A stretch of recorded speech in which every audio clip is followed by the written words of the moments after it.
أشهد أن لا إله إلا الله وحده لا شريك له وأشهد أن محمدا عبده ورسوله لا نبي بعد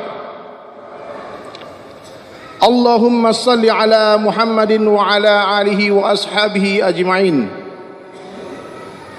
قال الله تعالى في القرآن الكريم أعوذ بالله من الشيطان الرجيم بسم الله الرحمن الرحيم يا أيها الذين آمنوا اتقوا الله وقولوا قولا سديدا يصلح لكم أعمالكم ويغفر لكم ذنوبكم ومن يطع الله ورسوله فقد فاز فوزا عظيما وقال أيضا ومن أحسن قولا ممن دعا إلى الله وعمل صالحا وقال إنني من المسلمين وقال أيضا كنتم خير أمة أخرجت للناس تأمرون بالمعروف وتنهون عن المنكر وتؤمنون بالله وقال النبي صلى الله عليه وسلم في حديث قدسي عن أبي الدرداء رضي الله عنه يقول سمعت أبو القاسم صلى الله عليه وسلم يقول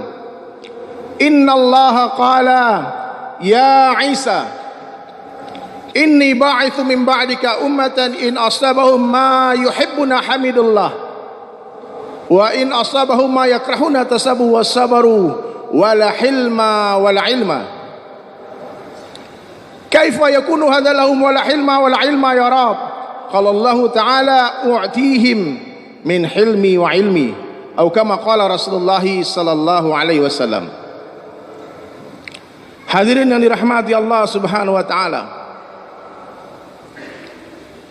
kita bersyukur kepada Allah Subhanahu wa taala karena Allah taala telah menjadikan kita semua sebagai orang Islam. Orang Islam adalah orang yang berjalan di jalannya nabi-nabi. Orang Islam adalah orang yang berjalan di jalannya baginda Rasulullah sallallahu alaihi wasallam. Dan jalannya Rasulullah sallallahu alaihi wasallam adalah jalan mengenal Allah. Qul hadhihi sabili ad'u ilallah. Katakanlah wahai Muhammad kepada seluruh umatmu, inilah jalanku, ajak manusia kepada Allah.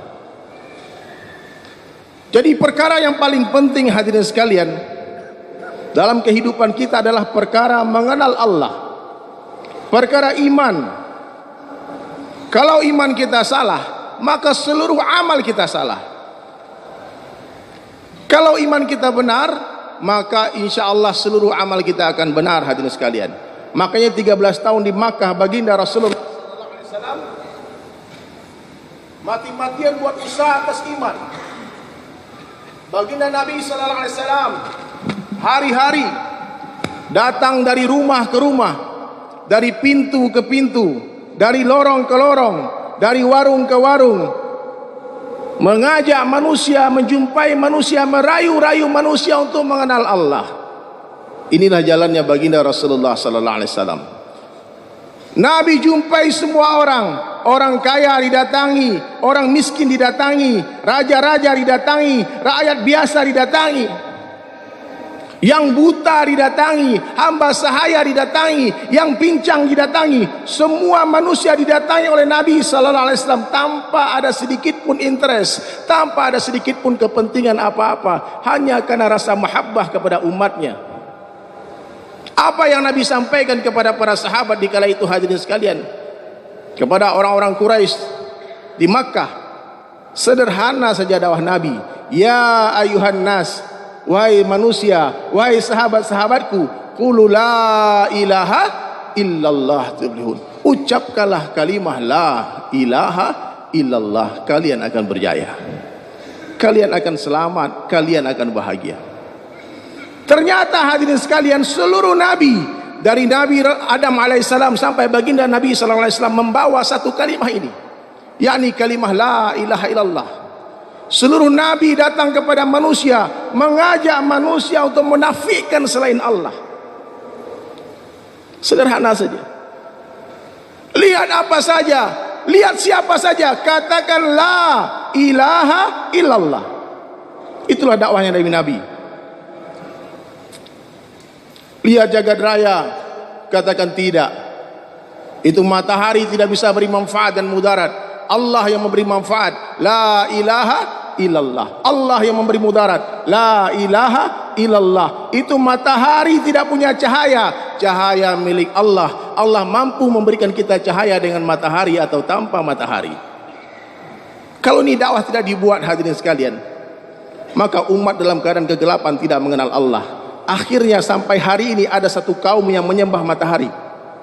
Na'udzubillah. Dia tidak kenal bahwasanya di balik matahari ada Allah yang menciptakan.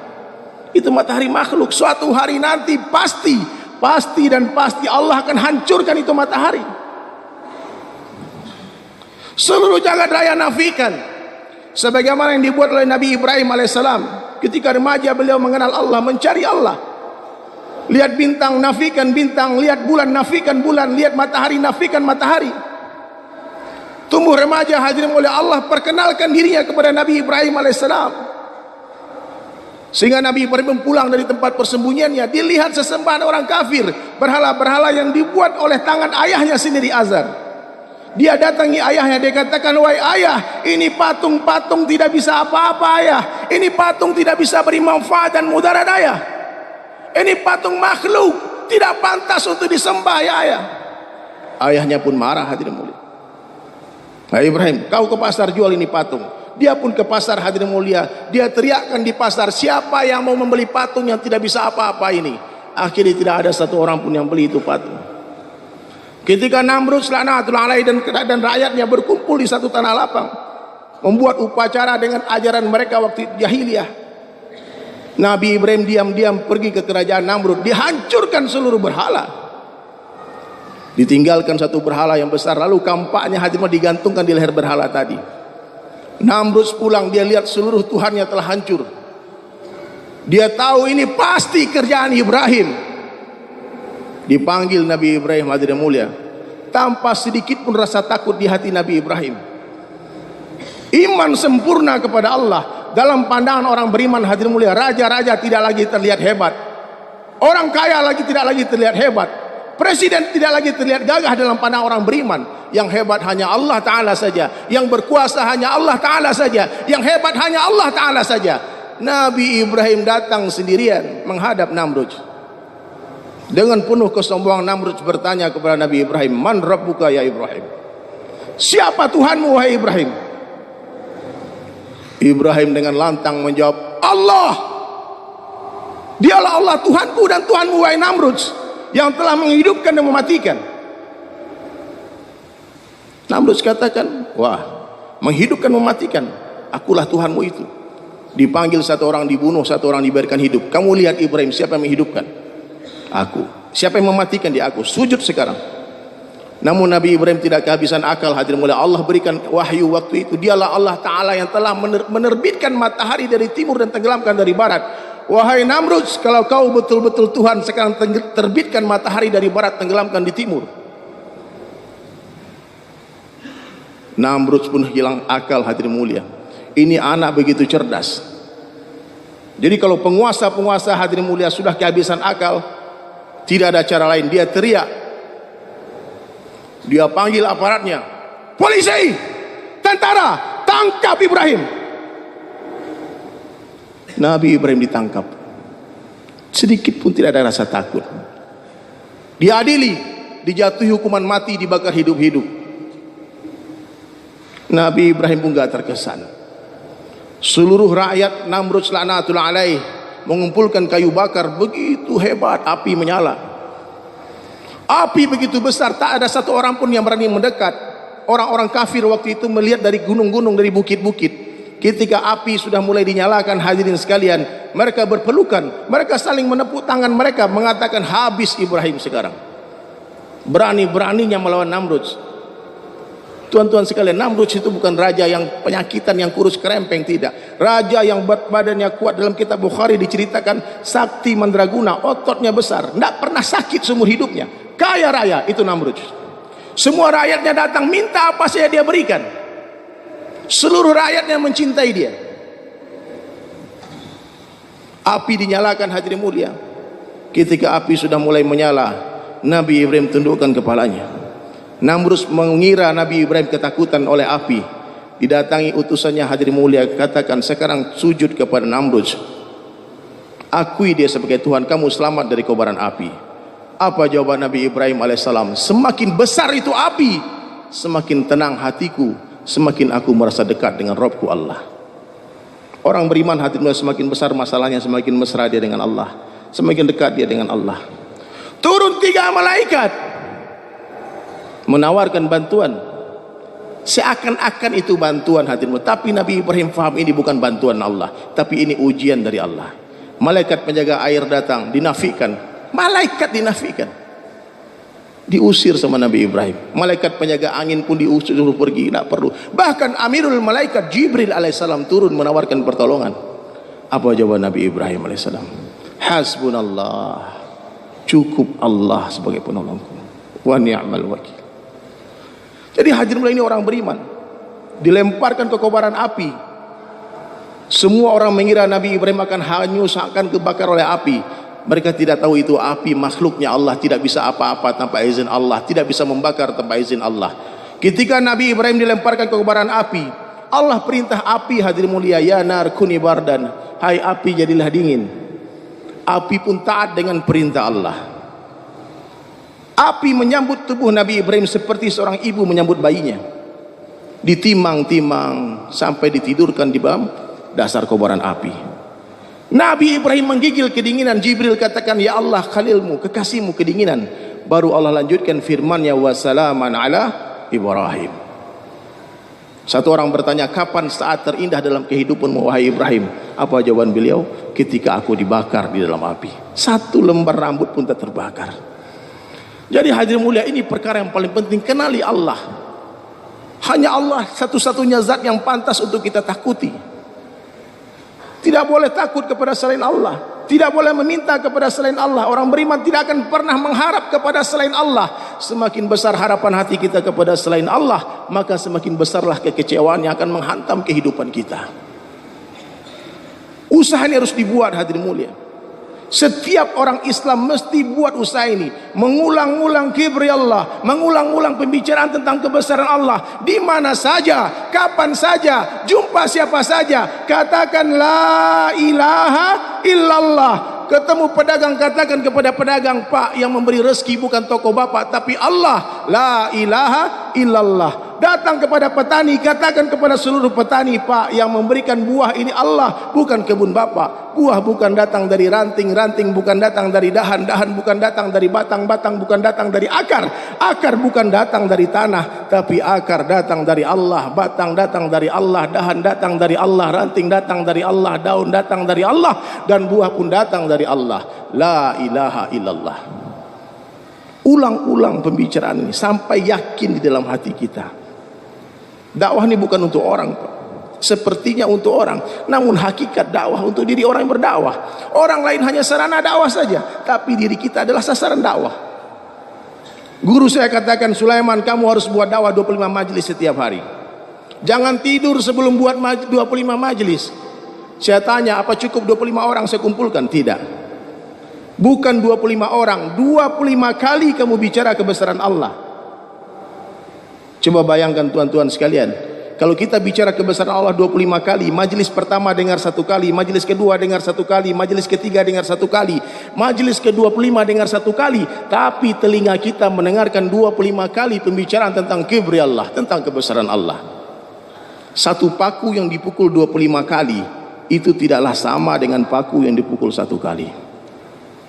Satu paku yang dipukul 25 kali tidaklah sama dengan paku yang dipukul 1 kali. Jadi jelas, sejelas-jelasnya dakwah bukan untuk memperbaiki diri orang lain, tapi untuk islah diri kita.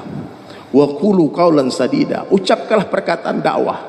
Qaulan sadida itu la ilaha illallah. Yuslih lakum a'malakum, Allah akan perbaiki dirimu dan amalanmu. Jadi hadirin mulia, dakwah ini bukanlah sebuah profesi. Tapi apapun profesi kita, kita wajib berdakwah. Presiden wajib berdakwah, gubernur wajib berdakwah, menteri-menteri wajib berdakwah, bupati dan wali kota wajib berdakwah, Pak Camat wajib berdakwah, Pak Lurah wajib berdakwah, Kapolri wajib berdakwah, Kapolda wajib berdakwah, Kapolres wajib berdakwah, Kapolsek wajib berdakwah, Satpam perumahan pun wajib berdakwah. Pedagang wajib berdakwah, petani wajib berdakwah, nelayan wajib berdakwah, supir taksi wajib berdakwah, tukang ojek wajib berdakwah, pengangguran pun wajib berdakwah. Laki-laki dan wanita kita Allah telah perintahkan untuk berdakwah, hadirin mulia. Kenapa? Karena pintu kenabian telah ditutup dengan wafatnya baginda Rasulullah sallallahu alaihi wasallam. Tidak akan ada lagi nabi sampai hari kiamat. Tapi kerja kenabian akan tetap ada sampai hari kiamat.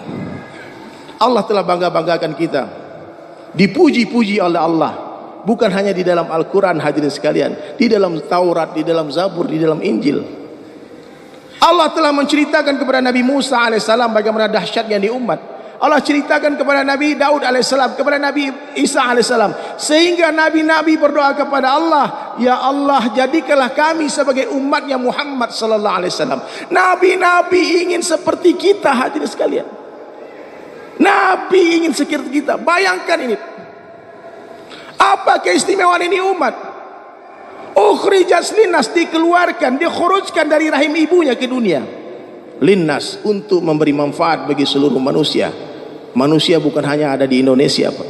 Di Amerika, di Eropa, di Afrika, di Rusia, di Australia, di Jepang, di Korea, di Taiwan, ada manusia. Kita semua mesti punya niat untuk datangi semua manusia. Niat. Kalau kita tidak bisa datangi, doakan seluruh manusia. Doakan orang Amerika dapat hidayah, doakan orang Rusia dapat hidayah, doakan orang Jepang dapat hidayah. Bertahun-tahun kita pakai mobil Jepang, pernah nggak sekali saja doakan mereka dapat hidayah? Pernah nggak ada niat datangi mereka ke Jepang untuk dakwakan kalimah, ajak mereka kepada Allah? Kita zalim, Pak. Makanya orang-orang yang meninggalkan dakwah hadirin adalah orang zalim. Kalau ada satu orang manusia yang mati sebelum mengenal Allah, yang zalim bukanlah Allah, tapi orang-orang yang mengenal Allah lah yang zalim, karena tidak mau memperkenalkan Allah kepada manusia. Jadi hadirin mulai hari ini, semua kita yang hadir dalam majelis Jumat ini, perbaiki lisan kita. Jangan pernah berbicara apapun kecuali melibatkan Allah dalam setiap pembicaraan kita. Kalau panas, kasih tahu ini Allah yang kasih panas. La ilaha illallah. Bukan dingin, Allah yang kasih dingin. Hari ini kita tidak berjumpa, namun kita dijumpakan oleh Allah. Sebentar lagi kita tidak berpisah, namun kita dipisahkan oleh Allah. Hanya Allah yang berkuasa menjauhkan orang yang berdekatan dan mendekatkan orang yang berjauhan. Hanya Allah yang mampu menghidupkan orang mati dan mematikan orang hidup. Hanya Allah yang mampu mengeluarkan yang hidup dari yang mati, mengeluarkan yang mati dari yang hidup. Hanya Allah yang bisa memasukkan siang ke dalam malam, malam ke dalam siang. Hanya Allah satu-satunya, hadirin yang mulia, yang bisa menaikkan raja-raja, yang menurunkan raja-raja, yang memuliakan, yang menghinakan. Everything in the hand of Allah. Semua di dalam genggaman Allah. Apa saja yang Allah kehendaki terjadi, pasti akan terjadi. Apa saja yang Allah kehendaki tidak terjadi, tidak akan terjadi. La ilaha illallah. Jadi hadirin sekalian, perbaiki cara bicara, karena salah bicara itu berdosa. Kalau memuji orang, memuji anak, memuji istri, katakan Masya Allah. Dapat nikmat, katakan hadza min fadli Rabbi, alhamdulillah. Kalau berjanji, katakanlah insyaallah. Kita tidak duduk namun didudukkan oleh Allah. Kita tidak berjalan namun diperjalankan oleh Allah. Kita tidak hidup namun dihidupkan oleh Allah. Kita tidak ada namun diadakan oleh Allah. Dunia ini tidak ada, dunia ini pun diadakan oleh Allah. Bahkan surga dan neraka tidak ada, surga dan neraka pun diadakan oleh Allah. Allah subhanahu wa ta'ala itu ada sebelum seluruh makhluknya ada, dan Allah subhanahu wa ta'ala akan tetap ada setelah seluruh makhluknya sudah tidak ada. Seandainya seluruh makhluk sepakat mengatakan Allah tidak ada, Allah akan tetap ada. Kenapa demikian? Karena Allah itu ada sebelum kata-kata ada itu ada, dan Allah subhanahu wa ta'ala akan tetap ada setelah kata-kata ada itu sudah tidak ada lagi. La maujud illallah, la ilaha illallah. Dapatkan Allah, niscaya kita akan dapatkan segala-galanya. Tapi kalau kita kehilangan Allah, kita akan kehilangan segala-galanya. Tidak masalah kita kehilangan seseorang karena Allah, jangan sampai kita kehilangan Allah karena seseorang. Tidak masalah kita kehilangan pangkat dan jabatan karena Allah, jangan sampai kita kehilangan Allah karena pangkat dan jabatan. Tidak masalah kita kehilangan popularitas karena Allah, jangan sampai kita kehilangan Allah karena popularitas. Allah segala-galanya, hadirin mulia. Dapatkan Allah, Dialah yang Maha Agung. Kalau iman kita ini benar, hadirin mulia, maka amal kita benar. Amal yang benar adalah amal yang telah dicontohkan oleh baginda Rasulullah sallallahu alaihi wasallam.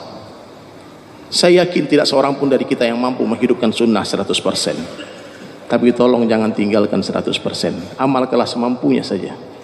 Jangan pernah menghina sunnah. Jangan pernah meremehkan sunnah.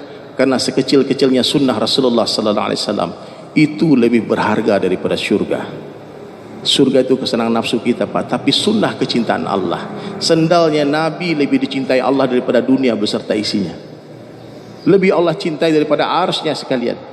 Nabi Musa ketika menerima wahyu di Gua Hira, di Bukit Tursina, hadir mulia, di lembah tua, Allah katakan, lepaskan sendalmu wahai Musa, ini tempat suci. Tapi ketika Allah menjemput baginda Nabi sallallahu alaihi wasallam ke Sidratul Muntaha, beliau hendak melepaskan sendal, hendak berjumpa dengan Allah, bermuwajahah, Allah katakan, ya Muhammad, kekasihku, pakai sendalmu. Sendal Nabi masuk ke arsy-Nya Allah Ta'ala. Bayangan Nabi mulia, Pak. Bayangan Nabi Allah tidak izinkan seorang manusia pun yang menginjak bayangan kekasihnya. Sehingga seumur hidupnya Rasulullah tidak pernah disentuh matahari kulitnya. Dari bayi sampai meninggal dunia, kemanapun beliau berjalan dinaungi oleh awan. Kenapa? Allah tidak ridho bayangan kekasihnya diinjak oleh manusia yang lain. Mulia. Itu baru bayangan dan sendal Nabi, belum lagi sunnahnya. Apalagi kita ambil kerja Nabi, hadirin. Datangi manusia dari rumah ke rumah, tidak minta upah, datang dengan penuh cinta, mengajak merayu manusia. Jadi hadirin mulia, satu hal penting saya berikan nasihat untuk kalau kita, karena kita semua adalah dai, hadirin. Dai ini 3 syaratnya. Saya diberitahu sama seorang guru saya kemarin, saya baru pulang dari Bangladesh. Dia katakan begini, pakai bahasa Urdu dia bercerita. Dia katakan dai, orang dakwah ini mesti bol mitahu, lisannya harus manis. Dia harus pandai menyenangkan hati orang. Setiap bicara menyenangkan orang. Itu dai. Kemudian dikatakan dimak tandaho, kepalanya dai harus dingin, gak gampang emosi, gak gampang panas. Dan yang ketiga, dil naramho, hatinya dai harus luas seluas samudra. Jadi hadirin mulia, kita jangan sampai terpancing hadirin mulia dengan apa-apa yang terjadi. Semua hadirin mulia ujian dari Allah. Alladzi khalaqal mauta wal hayata liyabluwakum ayyukum ahsanu amala. Jadi hadirin sekalian, di khutbah pertama ini saya akan simpulkan pentingnya memperbaiki iman. Bagaimana caranya? Jaddidu imanakum, perbarui iman kalian, kata Rasulullah sallallahu alaihi wasallam. Sahabat bertanya, bagaimana caranya ya Rasulullah? Kaifa nujaddidu imanana ya Rasulullah? Maka Nabi menjawab, aktsiru min qauli la ilaha illallah. Banyak-banyak ucapkan la ilaha illallah. Yang kedua, perbaiki sunnah. Periksa diri kita, berapa banyak sunnah Nabi yang sudah kita amalkan, berapa banyak yang masih kita tinggalkan. Yang belum bisa kita amalkan, istighfar banyak-banyak. Yang ketiga, perbaiki sholat, hadirin mulia. Laki-laki sholat berjamaah 5 waktu di tempat azan dikumandangkan. Tidak ada alasan hadirin, kecuali sakit. Orang dengar panggilan azan gak ke masjid, ancamannya sangat berat.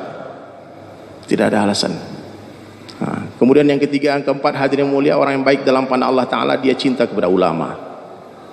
Dia mudah langkah kaki menuju majelis ilmu. Dia tidak pernah sekalipun menghina ulama, meskipun ulama itu tidak sepaham dengan dia. Ini Pak, ulama bukan Nabi, Pak. Orang baik dalam pandang Allah, lisannya selalu bicara baik-baik, zikrullah. Dan mata dia selalu melihat kebaikan orang, tak pandai melihat keburukan orang. Itu orang baik.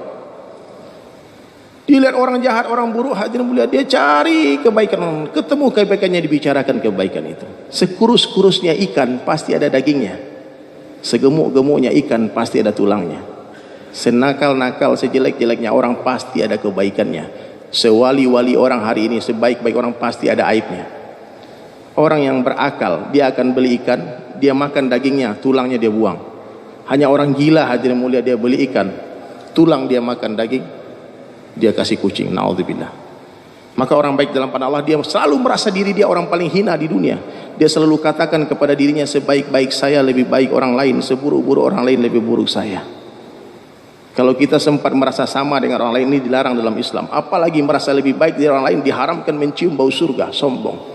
Ketemu orang tua, katakan orang tua itu lebih baik dari saya, karena mereka lebih duluan beramal soleh dari saya. Kalau ketemu anak muda, katakan anak muda itu lebih baik dari saya.